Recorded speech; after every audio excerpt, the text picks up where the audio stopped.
Hello students, you all are welcome to the second lecture on amino acids, peptides and proteins. आज हम alpha amino acids के संश्लेषण की विधियां पढ़ेंगे, methods of synthesis of alpha amino acids. जो first lecture था उसमें आपको मैंने अमीनो एसिड्स का इंट्रोडक्शन दिया था और उनके क्लासिफिकेशन के बारे में पढ़ाया था। आज हम अल्फा अमीनो एसिड्स के संश्लेषण की सिंथेसिस की 5 विधियों के बारे में पढ़ेंगे। जो फर्स्ट मेथड हम ले रहे हैं वो है amination of alpha halogenated acids, alpha halogen अम्लों के अमीनीकरण द्वारा। ये वाला जो मेथड था वो सबसे पहले पर्किन और उसके एसोसिएट्स ने दिया था 1858 में।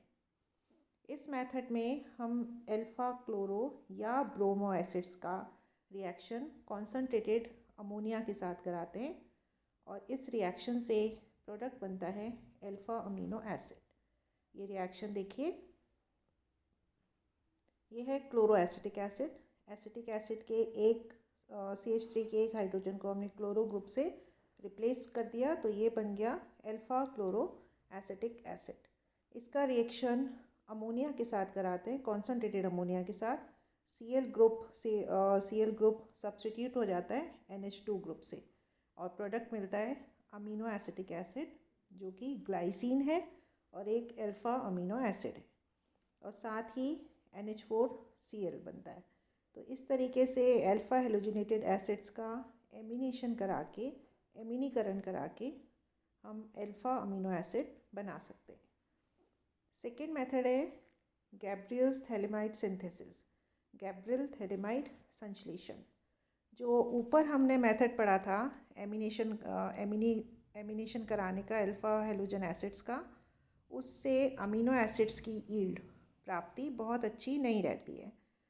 तो 1889 में गैब्रियल थैलेमाइड सिंथेसिस से अमीनो एसिड्स का प्रोडक्शन किया गया, उसको बनाया गया और इस मेथड में अमीनो एसिड्स हमको बहुत अच्छी अमाउंट में मिलता है, इसकी यील्ड बहुत अच्छी रहती है।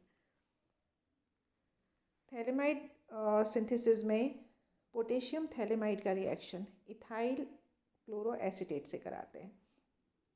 ये एस्टर है और इसके CH3 के एक हाइड्रोजन को क्लोरो ग्रुप से रिप्लेस कर दिया तो ये बन गया इथाइल क्लोरो एसीटेट। इसका रिएक्शन पोटेशियम थैलेमाइड से के साथ कराया, KCl का एक मॉलिक्यूल बाहर निकल गया और ये वाला ग्रुप इस नाइट्रोजन के साथ अटैच हो गया, हमें ये प्रोडक्ट मिलता है।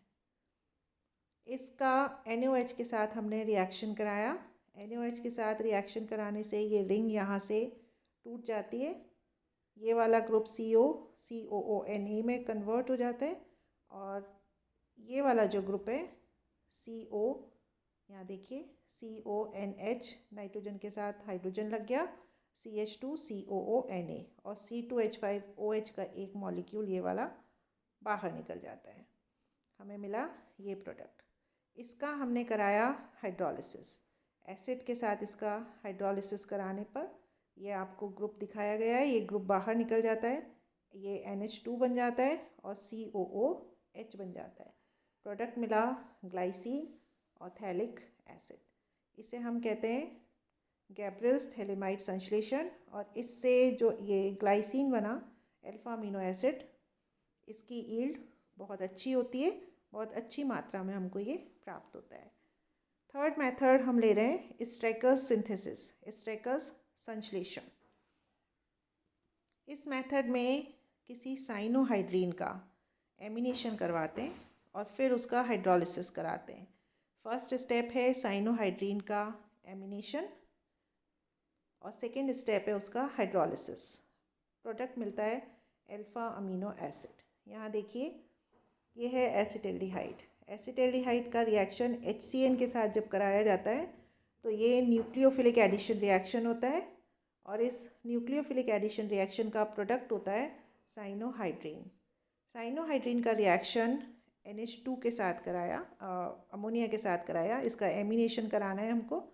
तो अमोनिया के साथ जब इसका रिएक्शन कराते हैं तो OH रिप्लेस हो जाता है अमीन ग्रुप से, NH2 ग्रुप से। प्रोडक्ट मिलता है अमीनो नाइट्राइल। इसके अंदर ये अमीनो ग्रुप है और यहाँ CN ग्रुप है जिसको हम नाइट्राइल कहते हैं। तो ये बना अमीनो नाइट्राइल। इस अमीनो नाइट्राइल का यहाँ देखिए हाइड्रोलिसिस हो रहा है। जब अमीनो नाइट्राइल है, CN ग्रुप है, CN ग्रुप का जब भी हाइड्रोलिसिस किया जाता है तो वो कार्बोक्सिलिक एसिड ग्रुप में कन्वर्ट हो जाता है, COOH ग्रुप में कन्वर्ट हो जाता है। तो CN के रहते जब भी हाइड्रोलिसिस होगा तो वो कन्वर्ट हो जाएगा कार्बोक्सिलिक एसिड ग्रुप में। ये देखिए CN COH में हाइड्रोलिसिस के बाद कन्वर्ट हो गया, प्रोडक्ट मिला एक alpha amino acid alanine, alpha amino propanoic acid या एलेनिन। ये जो स्ट्रेकर सिंथेसिस है, इसमें अगर हम इसको टोटलिटी में देखें तो होता क्या है कि कार्बोनिल जो कंपाउंड है, एल्डिहाइड हमने यहाँ पे लिया था, कार्बोनिल कंपाउंड को अमोनियम क्लोराइड और पोटेशियम साइनाइड के इक्वी मॉलिक्यूलर मिक्सचर, सम अणुक मिक्सचर के साथ जब गर्म करते हैं तो एक ही स्टेप में अमीनो नाइट्राइल बन जाता है, जो एसिड के साथ जब इसका हाइड्रोलिसिस करते हैं तो ये अल्फ़ा अमीनो एसिड में कन्वर्ट हो जाता है। ये जो रिएक्शन है जो अभी मैंने आपको बताया, कार्बोनिल कंपाउंड और इक्वी मॉलिक्यूलर सम अणुक मिक्सचर होता है NH4Cl और KCN के का, इसको जब हम गर्म करते हैं तो प्रोडक्ट हमको मिलता है अमीनो नाइट्राइल, और इसका एसिड के साथ हाइड्रोलिसिस करने पर अल्फ़ा अमीनो एसिड बनता है। ये देखिए इसकी जो क्रियाविधि है, मैकेनिज्म है, वो कुछ इस तरीके से होता होगा। ये एल्डिहाइड है, रिएक्शन हमने किया था NH4Cl और KCN का, तो इसमें से KCl बाहर निकल जाएगा और NH4CN, यहाँ देखिए ये NH4 है, CN है, ये CN इसके एक हाइड्रोजन को लेके HCN के फॉर्म में बाहर निकल गया, बचा NH3 का एक हाइड्रोजन इस O के साथ जुड़ गया और एक NH2, ये हमको प्रोडक्ट मिला जो कि अनस्टेबल होता है। इसमें से पानी का एक मॉलिक्यूल बाहर निकल जाता है, ये OH और यहाँ से एक H, और हमें प्रोडक्ट मिलता है ये वाला इमीन। ये CN के साथ रिएक्शन करता है, CN इसके ऊपर CN माइनस अटैक करता है, ये डबल बॉन्ड के इलेक्ट्रॉन्स नाइट्रोजन पे चले गए, कार्बन पे प्लस चार्ज आया, साइनाइड पे माइनस है, तो ये साइनाइड इस CH के साथ जुड़ जाता है, एक H प्लस आके इस NH माइनस पे जुड़ा, हमको मिला अमीनो नाइट्राइल। और इसका हाइड्रोलिसिस जब करते हैं तो CN ग्रुप COOH में कन्वर्ट हो जाता है। ये जो रिएक्शन है इसमें बेसिकली जो एक कार्बोनिल कंपाउंड का CO है उसमें ऑक्सीजन तो हट गया और ऑक्सीजन की जगह ये कार्बन और ऑक्सीजन दो बॉन्ड्स डबल बॉन्ड से जुड़े हुए, ऑक्सीजन रिप्लेस हो गया, कार्बन का एक बॉन्ड NH2 से जुड़ जाता है और दूसरा बॉन्ड COOH से जुड़ जाता है। यहाँ देखिए ये CO है, इस CO की जगह यहाँ जुड़ जाता है NH2 और COOH। तो कुल मिला के इस रिएक्शन में एल्डिहाइड के ऑक्सीजन एटम की जगह NH2 और COOH अमीन और कार्बोक्सिलिक एसिड ग्रुप एंटर कर जाते हैं। हम किसी भी डिज़ायर्ड अमीनो एसिड का संश्लेषण, सिंथेसिस स्ट्रेकर रिएक्शन को यूज़ करके कर सकते हैं। एल्डिहाइड आपको लेना है, जो भी अल्फ़ा अमीनो एसिड आप बनाना चाहते हैं उसके अकॉर्डिंग एल्डिहाइड लीजिए। ये वाला ग्रुप तो फिक्स है, इस एल्काइल ग्रुप की जगह आप जो भी लेना चाहते हैं डिज़ायर्ड ग्रुप, वो वाला एल्डिहाइड लेके और स्ट्रेकर सिंथेसिस को यूज़ करके आप अपना डिज़ायर्ड अमीनो एसिड, जो अमीनो एसिड बनाना चाहते हैं उसका संश्लेषण बहुत अच्छी यील्ड में किया जा सकता है। फोर्थ मेथड हम पढ़ेंगे malonic ester synthesis. Malonic ester को यूज़ करके amino acid, alpha amino acid का प्रोडक्शन करना। यहाँ पहले मेलोनिक एस्टर को यूज़ करके अल्फ़ा हेलोजन एसिड बनते हैं। इन अल्फ़ा हेलोजन एसिड्स का एमिनेशन कराते हैं और अल्फ़ा अमीनो एसिड का सिंथेसिस कराया जाता है। मेलोनिक एस्टर से पहला अल्फ़ा हेलोजन एसिड्स, उसका एमिनेशन करा के अल्फ़ा अमीनो एसिड। रिएक्शन देखिए किस तरीके से होता है। ये है मेलोनिक एस्टर, इसमें इसका हमें एल्काइलेशन कराना है। ये हम लास्ट चैप्टर जब आपको पढ़ाया था सिंथेसिस वाया इनोलेट आयन, तब हमने ये वाला रिएक्शन बहुत अच्छी तरीके से पढ़ा था। इसके मेलोनिक एस्टर का एल्काइलेशन है C2H5ONA, सोडियम इथॉक्साइड बेस है, इसकी प्रेजेंस में हम कराते हैं। जब बेस के साथ मेलोनिक एस्टर को रिएक्ट कराया जाता है तो ये वाला हाइड्रोजन, जिसको हम एक्टिवेट मिथाइल ग्रुप कहते हैं, मिथाइलिन ग्रुप कहते हैं CH2, ये हाइड्रोजन एक्टिवेटेड होता है, ये रिप्लेस हो जाता है इस एल्काइल ग्रुप से। इसे हम कहते हैं मेलोनिक एस्टर का एल्काइलेशन। ये एल्काइलेटेड मेलोनिक एस्टर हमको मिल जाता है। इस एल्काइलेटेड मेलोनिक एस्टर का हम हाइड्रोलिसिस करते हैं, चाहे बेसिक कीजिए या एसिडिक कीजिए। जो एस्टर ग्रुप है उसका हाइड्रोलिसिस करने पर वो कार्बोक्सिलिक एसिड ग्रुप में कन्वर्ट हो जाता है। तो ये हमने एस्टर्स को कन्वर्ट कर लिया कार्बोक्सिलिक एसिड ग्रुप में। इसका हमने ब्रोमिनेशन कराया।